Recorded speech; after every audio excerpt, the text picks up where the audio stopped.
Hello, and thank you for watching this training presentation on collecting around the COVID-19 pandemic. I'm Sophie Cabot, the Community Archivist for the Community Archives Skills, Support and Sustainability Project funded by the National Lottery Heritage Fund. I'll be narrating the first half of this video about the what, why and how of collecting archives around the pandemic.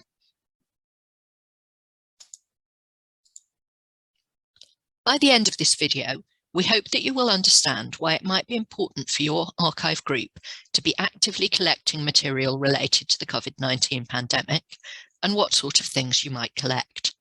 You should also have some ideas about how you would go about doing that if you decide to, and you should be more or less ready to create an action plan for your own organisation. First of all, I thought we could think about what there is out there to collect around the pandemic in general. There are some very obvious things we as archives in general could collect. In fact, the most obvious visual images have already become cliches. The images on this slide are press and social media which have been designed or curated, as you might say, to reinforce certain positive themes.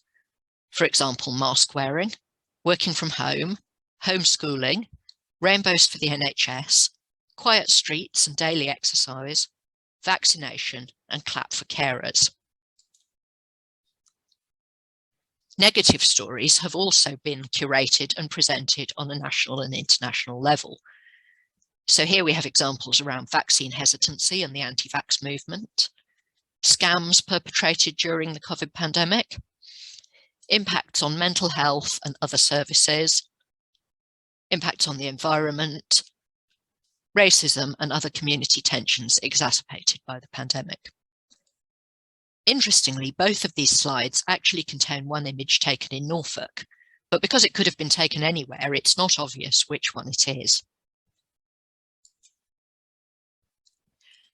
So clearly, you don't need to collect the coverage from national and international press.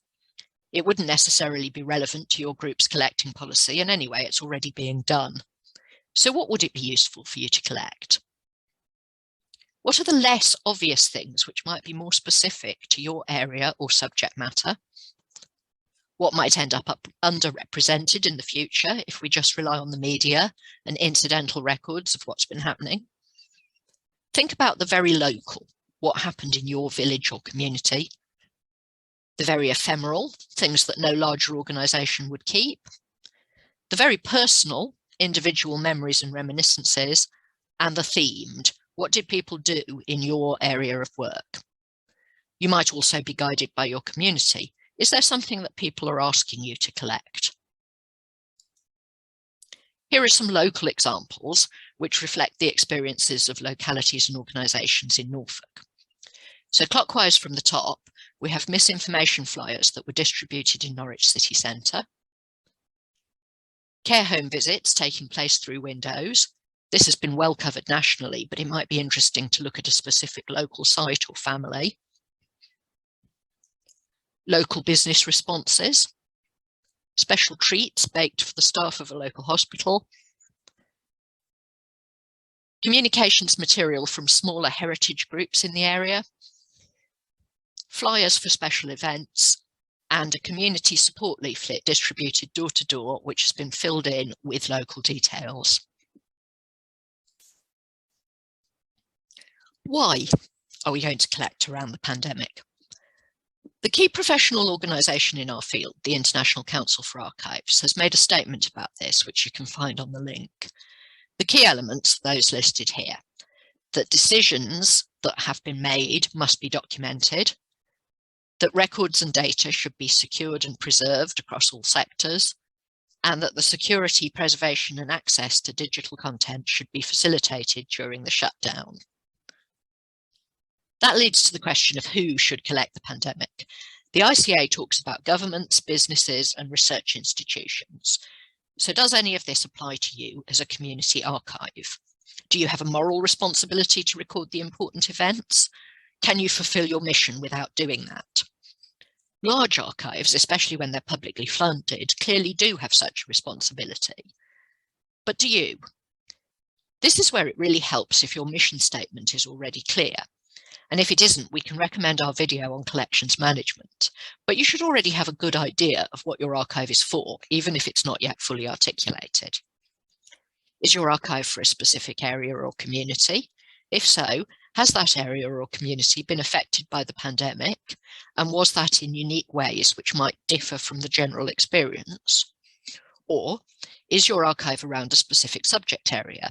If so, has your sector, activity, or field been impacted in specific ways? Arguably, the pandemic has affected all aspects of life, so the chances are it had a specific and unique impact in your area of collecting.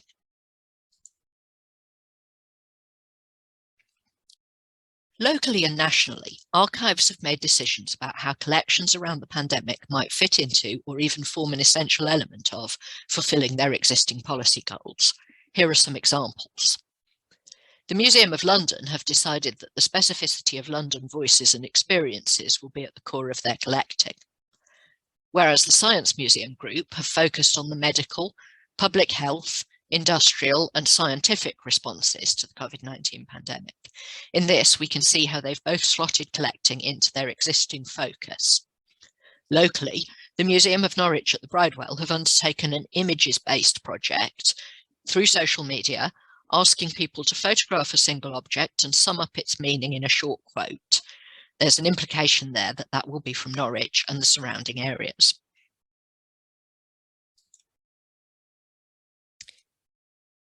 In the next section, we'll think about how to make some decisions and develop a collecting statement for the current situation for your own group. To start with first principles, you probably don't want to go outside of the existing parameters of your collection. That could dilute your core mission and lead to the material you collect not being especially useful in the future. You need to make sure that the material will be found by the right researchers, so there has to be a match between their likely interests and the advertised mission of your archive. You also want to be practical, making sure that the material you collect is something you can look after long term and fits in with the logic of the rest of your collection. And finally, you need to make sure that you're being timely. At the start of the pandemic, some organisations were worried that it might be too soon. Sadly, I don't think we can say that anymore. Let's recap on some general points about collecting statements. Note that this refers back to the Collections Management Training Unit, which is also available here on the NRO's YouTube channel. Hopefully your collection already has a general statement or policy on what it covers. If not, it should, but these usually cover the categories of information on this list. Scope, what types of records you collect, what themes and from where you'll collect them. Exclusions, what you don't or won't collect. Methods of acquisition, be they physical, digital or both. Terms of acceptance, do you take loans, gifts, both? Are you able to accept sensitive or personal data? And what ifs, particularly what happens to your collection if your group ceases to exist? One of the reasons it's so important to have a robust COVID collecting statement is the importance of the material and the strength of the feelings it will elicit. The pandemic is one of the biggest things which has happened in most of our lifetimes, and it's still ongoing. Collecting around current or very recent events isn't the same as looking back over several generations.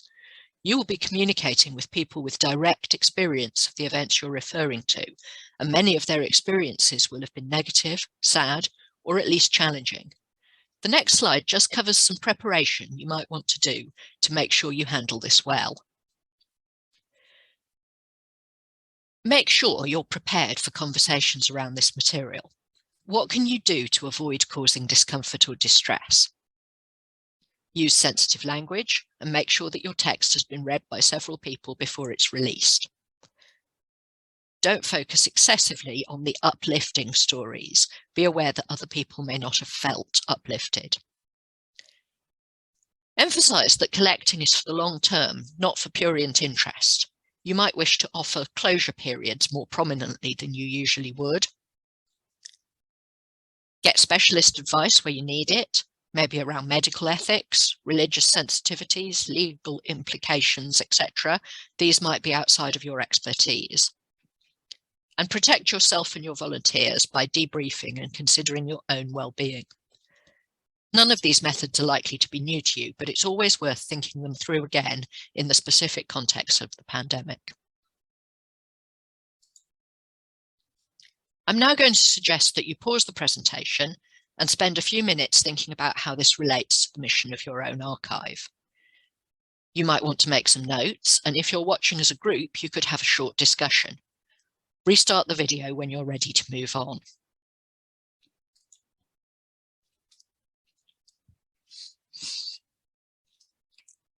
Next, we're going to think about the practicalities of getting this new material into your archive, how to collect the pandemic. First, you can put out a request for items to be donated to you, focusing on things that people might already have at home. You need to ask a specific enough question so that the things you're offered match your COVID collecting statement. You'll need to think about what you want, considering things like how long, big, or extensive you want it to be. Do you want a sample of the material or the whole lot? If you're accepting a large number, do you need the items to be smaller in size individually? For example, the Bridewell asked for a short caption only with people's photographs, not an essay. Secondly, you might decide to request that items are created directly for you, things like diaries, blogs, photos, or survey responses. You will have to go through all of the above, but you'll also need to go through a process to make sure that what you're asking for is meaningful. With more creative options, you might find it useful to have the advice of a curator or a creative advisor.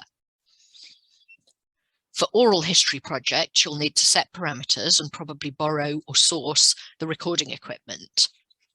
We have further support and training on oral history available in the Community Archives Toolkit and also on the NRO YouTube channel. You can also collect material yourself directly from the public realm. This requires staff and volunteer time and a clear policy. We will talk about it more under social media in a few minutes.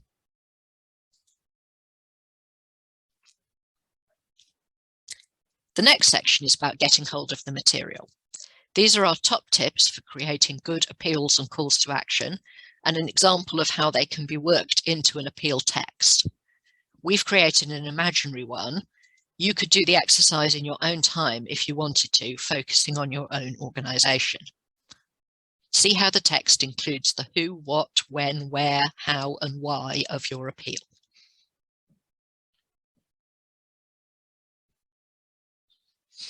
The next step is to get your appeal or call to action out there. So where does it go? It might go very locally, into parish newsletters, your group's mailing list, or to school parents, for instance.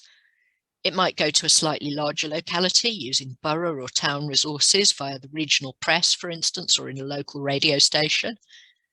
Or you could make an open appeal via social media, the national press, or anywhere it can. Hopefully this will lead to offers and donations. What about rejections? First of all, you've tried to prevent this situation from arising, but how might you handle not taking everything people want to give you? Hopefully, the offers and donations will all be of things you've asked for and can be smoothly entered into your collection. But why might you not accept items? You should always leave yourselves wriggle room in your public appeals. It won't always be possible for you to include everything that's offered to you in your archive. When you're offered items, consider the following questions before you decide to take them. Do the items you're being offered fit your COVID collecting statement? If not, you have two options. Decline to take them in and refer the donor to your collecting statement. Or, if the items are interesting enough, consider rewriting your collecting statement so that these and similar items offered in the future do fit the policy. That document doesn't have to be set in stone. Do you have the resources to look after what you're being offered? If you don't have the resources to take in and manage the items that you're being offered, you may need to turn them down. That might be because you don't have the right equipment to make use of them, or you don't have the physical or digital space to store them, or it might be because they contain sensitive information and you're not able to keep them secure and confidential, or they require special storage environments and handling. You might feel that the items you're being offered should be offered to another collecting body.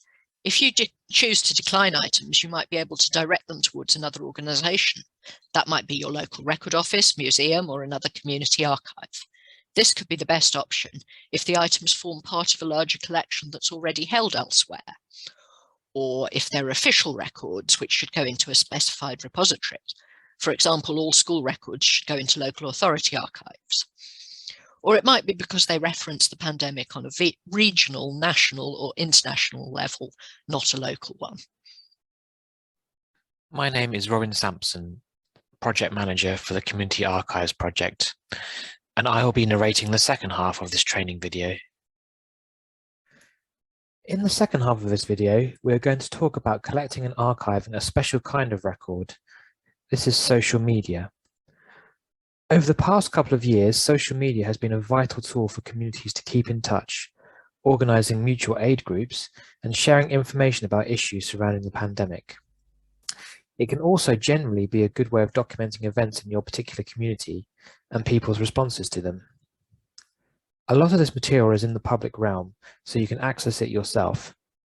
This gives you a lot of control, but also a lot of the responsibility for collecting social media responsibly and appropriately. Social media is a useful medium for recording the thoughts, opinions, and discussions of all kinds of communities, and it is likely to become a valuable resource for researchers as it creates a cultural record of life in the 21st century. Social media allows information to be shared in a more informal way.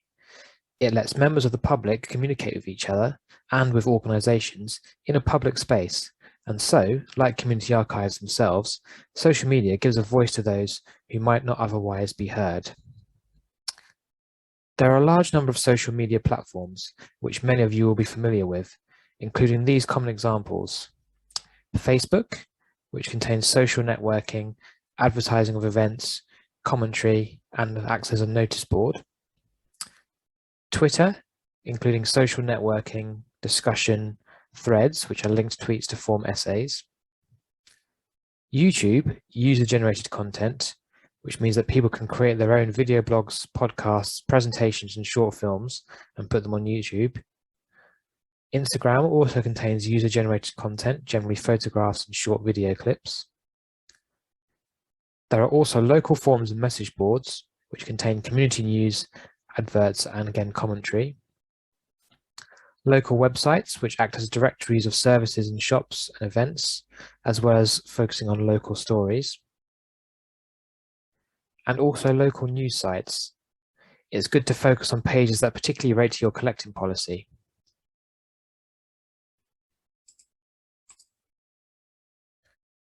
So why archive social media?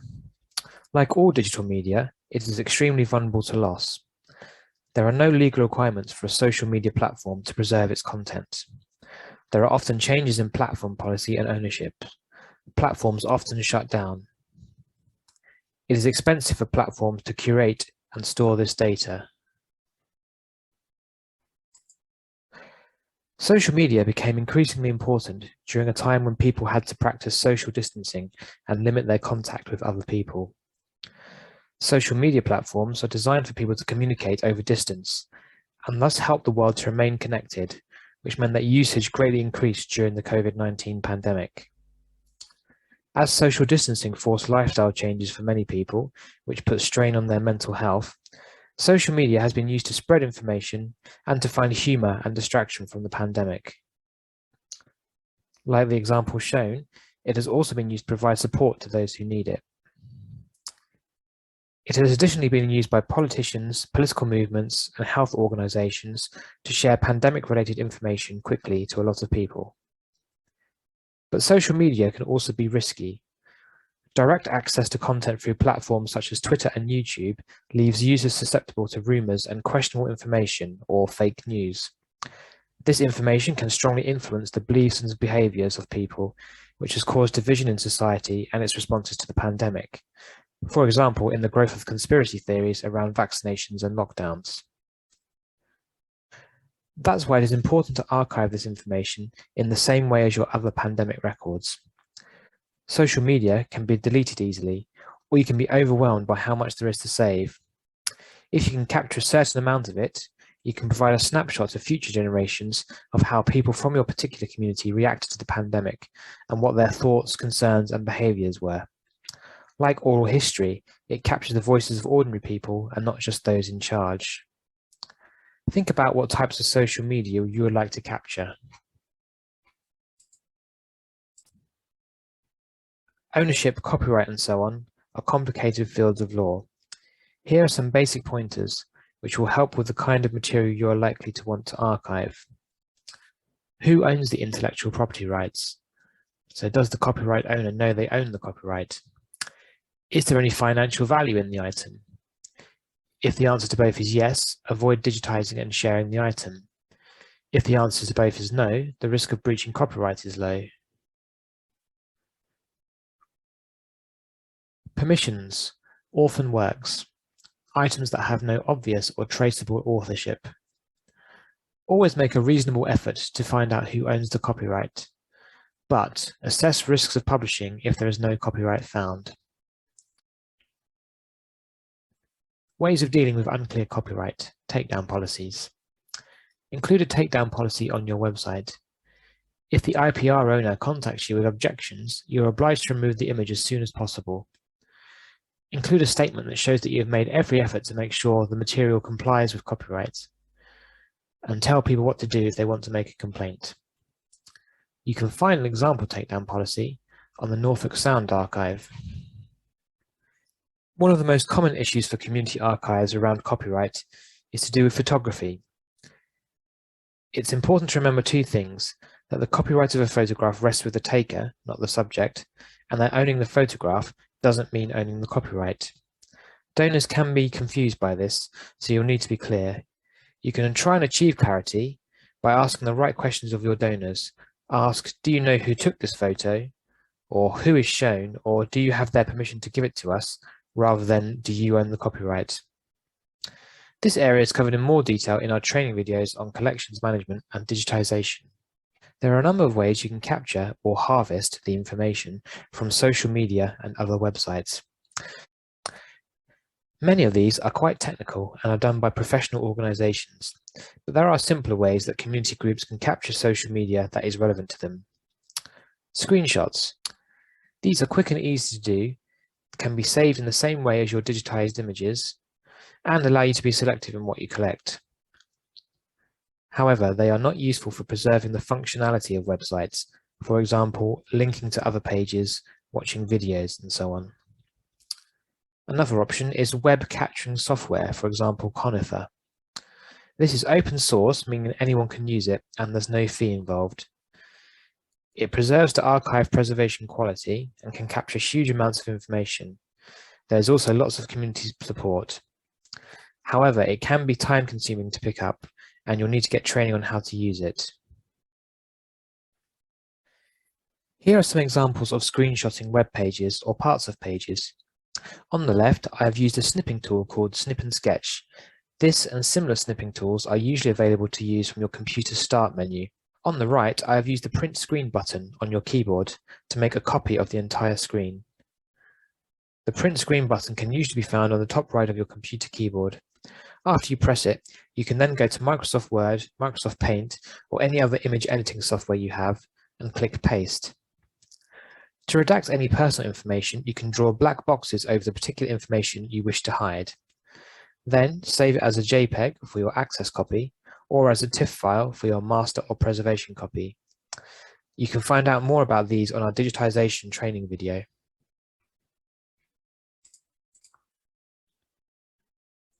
You can also use web recording software. A number of free and paid for programs and services exist to help you archive social media and web content. These have an advantage over screenshots in that they also capture the links between different pages of a website and can also play back sound and video. This means you have a record of the website or web page as it was originally used. An example of this is Conifer, which is free to start with, although you may have to pay for larger storage. It also has lots of guides and support separately on how to use it. You can find a short tutorial for Conifer on the Norfolk Record Office's YouTube channel.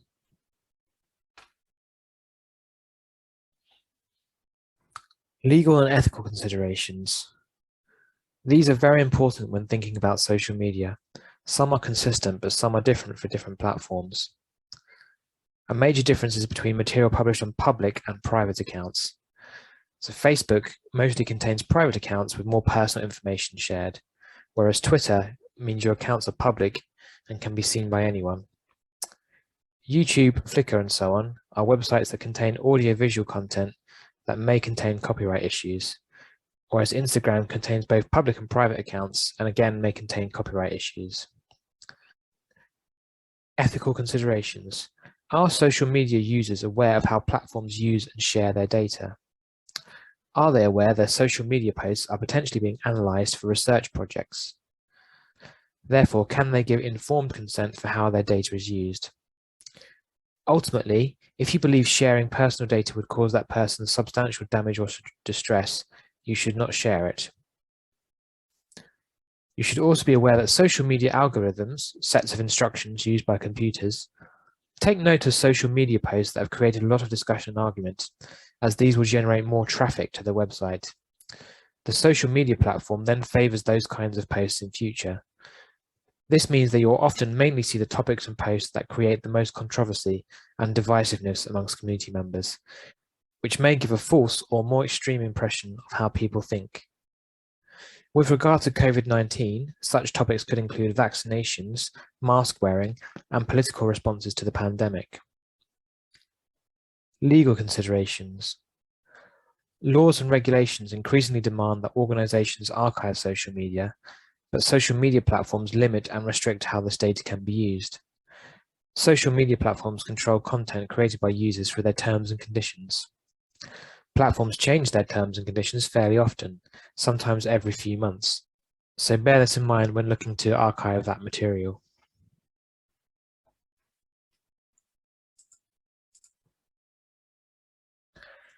Personal data and sensitive content. Personal data may not necessarily be an issue with the material you collect, but it's more likely around the pandemic than other areas of collecting, so it's important that you are aware of it.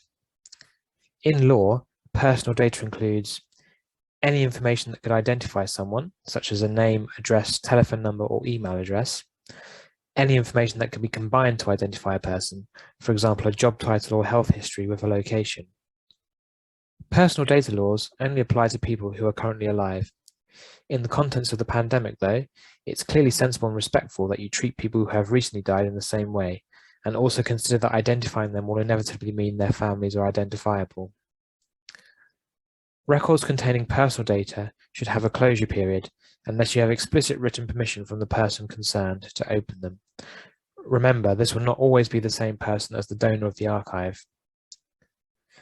The National Archives advises a closure period that assumes a lifetime of 100 years, but this can be graduated down from the age or assumed age of the individual in the record. For example, you have a 20-year-old photograph of a named person who is about 70 years old in the photograph, meaning if still alive, they will be about 90 years old currently. This may therefore have to be closed to public access for a further 10 years. Sensitive material might be wider than just personal data. If you make sensitive material available, this could cause distress or damage to the subject of the record. Take professional advice or post on the Norfolk Archives Network forum if you're unsure. While data protection law does not prevent the taking and publication of photographs, it is always best to seek permission from the subjects, especially if they are still alive and are traceable. While data protection law does not prevent the taking and publication of photographs, it is always best to seek permission from the subjects of these photographs if they're still alive and are traceable.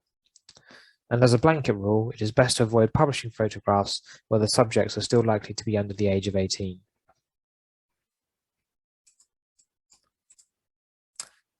To recap, these are some of the challenges to think about when preserving social media content. Lack of user awareness or informed consent about what is happening to their contributions, potential for fraudulent use and manipulation of social media content, the sheer volume of data and logistics to deal with, and the high probability that personal data and copyrighted material will be on display, such as names, photographs, and opinions.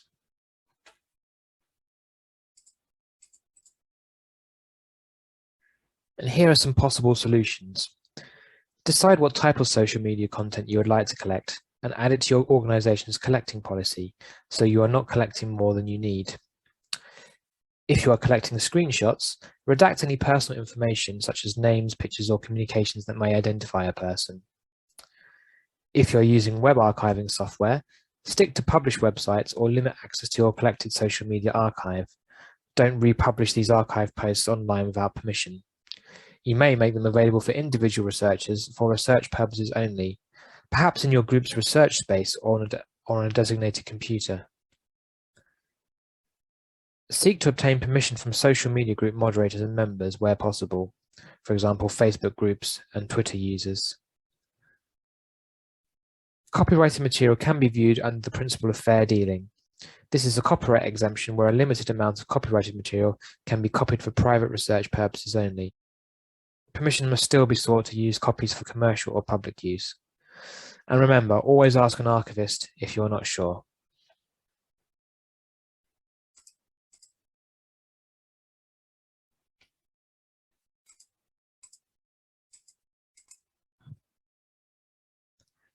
At this stage, we hope that you'll have a clear sense of what collections you want to collect, how you'll go about that, and how to draft an appeal. Here are just a few examples of policies, projects, and approaches you can check out if you wish to know more. If you need further support, there is an in-depth reference section on our Community Archives Toolkit, which you can find on the Norfolk Record Office website. You can also join the conversation at the Norfolk Archives Network forum. Finally, this and other training videos will be accessible via the Norfolk Record Office YouTube channel. Thank you very much for watching.